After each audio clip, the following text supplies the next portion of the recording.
Hey fellow crabbers, it's your old buddy, it's your old pal, R.D. Reynolds here once again with Wrestle Crap Radio. And as always, on the other end of the tin cannon string is the Kelly to my Kelly, Mr. Blade Braxton. How you doing this fine summer day, Deal? Oh, I'm doing great. Did you catch that, the Kelly to my Kelly? Because they finally named Kelly this week. They gave her a last name on the show. On ECW. Did you catch that?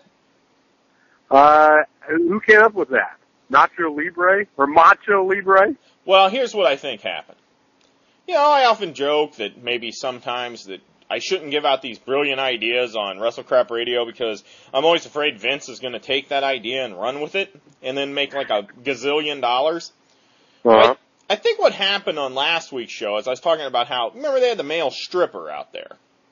Thankfully, he was not back on the show. Sadly, he was not on the show because they could have run with my idea that his name would be Kelly as well. And then they would say, coming up, it's Kelly the Exhibitionist. And then you wouldn't know because it could be a good Kelly, it could be a bad Kelly. So I make that joke last week on the show, and I'm thinking, yeah, I didn't think anything else about it. I just thought it was a stupid joke. But now I'm 100% convinced that someone from WWE listens to this show and steals our ideas. And I'm pretty sure it's John Laurinaitis. And the reason I say that is because he is always, he's like a, I don't even know what, he's like a goof or something. Like every time you hear a story about John Laurinaitis, it's never that he did something really good. It's like, he went out and was told to sign a one-legged wrestler, and he signed the wrong one-legged wrestler. Did he just sign some random cripple off the side of the road? Sure, he probably saw some guy hopping down the street and thought, I wonder if he's a wrestler. They're like, oh, that's that guy. So there's always like a lack of communication there, and I'm pretty sure John Laurinaitis must have listened to the show and heard us talk about how there should be two, a Kelly and a Kelly, and then he just took it to mean that the chick's name should be Kelly Kelly. That is horrible. Well, that's the stupidest name ever. That is a really stupid name. Who do they have at the announce booth? Taz and Joey? I'm surprised they haven't named him, like, Joey Jojo. Speaking of Joey and Joey Jojo, Taz Jojo Taz, here's my biggest pet peeve about that What's show. that? Actually, it's the biggest pet peeve about every WWE show right now. What could it be? It's this. Are you ready? I'm ready. Just tell me some bad joke that I would never laugh at in a million years. It doesn't even matter if it's a joke. Just say something. WrestleCrap Radio. Ha ha ha ha! Ha ha ha ha ha! Ha ha ha ha ha! Ha ha ha ha ha! I absolutely detest that fake laughter that they have Joey Styles, Taz, everybody do. I hate, because you can tell it's just Vince in the headset going, yes, I need you to laugh. Be laughing at that. Laugh at that, man. We should start doing that on this show. Here you go. I did my fake laugh. Now let's do a fake laugh from you. Okay, you ready? Okay. Yeah. Blade, what's pink and drags the bottom of the ocean? I don't know. Moby's dick. Hear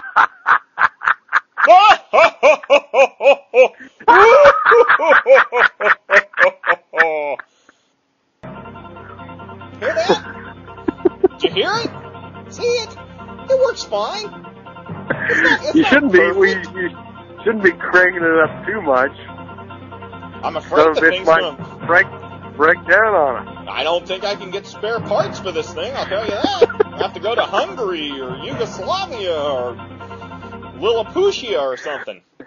Anyway, kids, it's time for Obscure Wrestling News, kids. Last week we were talking that Kurgan was in a new movie. Everybody remembers Kurgan.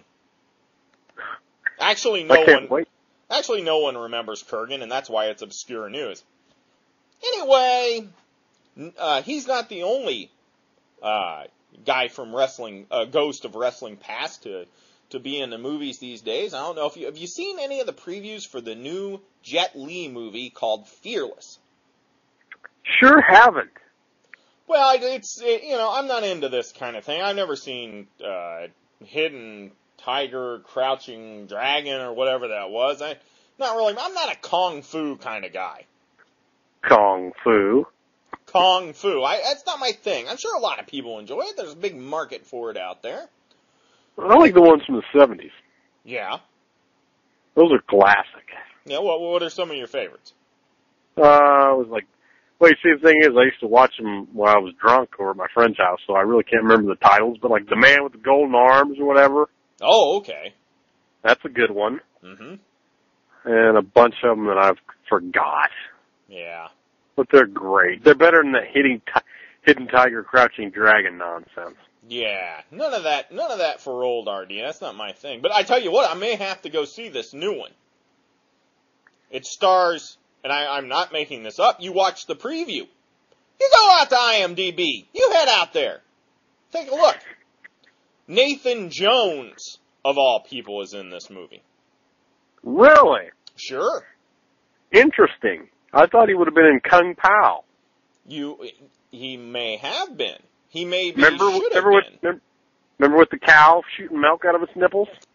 Speaking of shooting milk out of your nipples, often do that. Yeah. Anyway, the story on that was that Nathan Jones, he was, I guess, allegedly, he was so roided up that he actually lactated.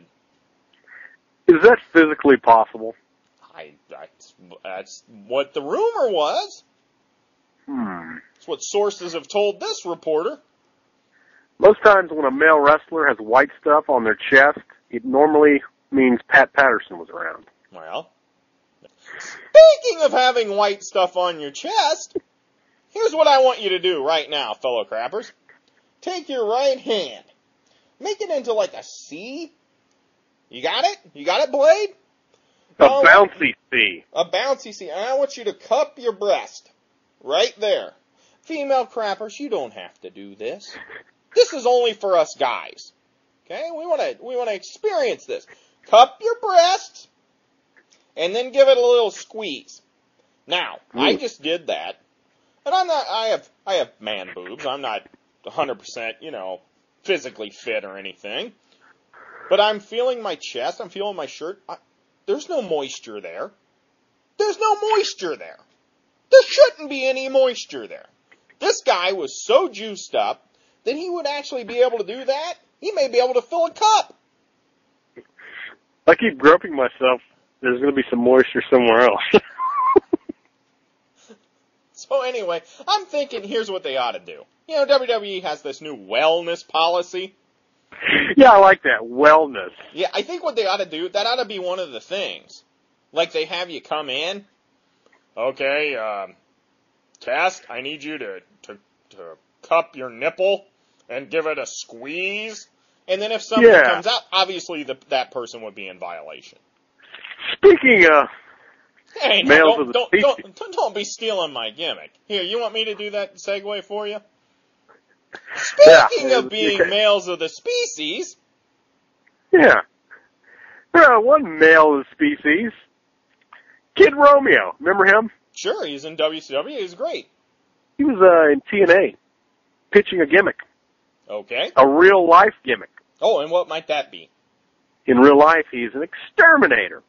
And he was pitching that he wanted to come back to work for TNA with an exterminator gimmick, which immediately popped into my head, gimmick infringement and a lawsuit from one man. And who might that be? Dennis Stamp. Oh, that's true. That's 100% true. You know what Dennis Stamp and Kid Romeo have in common? What do they have in common? I'm not booked. That's right. Neither one was booked.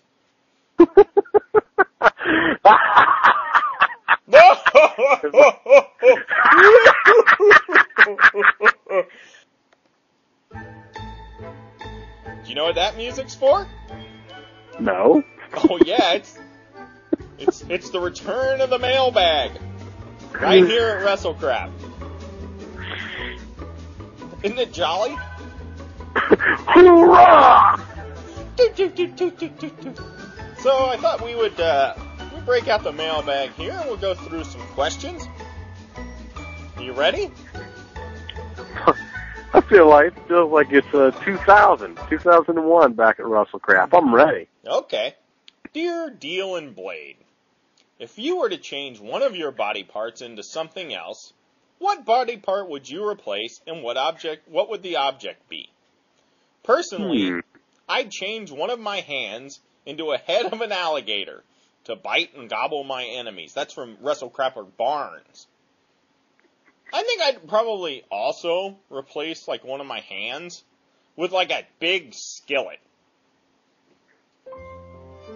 Speaking of things that you want to pee on, you could get the Torch, you could get Pro Wrestling Illustrated, you could spend all your time reading newsletters and magazines and internet sites and being a geek. That's what Blade does. You don't need to do that. You got a life. Blade doesn't. So what he does is he takes all that wrestling news. It's kind of like that scene in Star Wars where they rescue the princess and they wind up in the garbage pit. That's where Blade is. He's in the garbage pit of wrestling news. And then the walls start caving in on him. And he's trying to get a hold of C-3PO to get him out of there. But all that wrestling news, it's all being compressed. It's all being squished down into 17 syllables. And then right when it looks like he's going to die, 3PO and R2 come through. The doors open, and he walks out with 17 syllables of wrestling news. We call it the Weekly Wrestling Haiku. RVD's busted. Robbie should have just said no. Now we're stuck with show.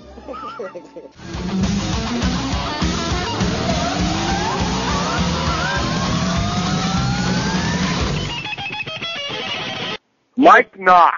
Apparently one of the big stars of ECW. That's what I get out of watching the show.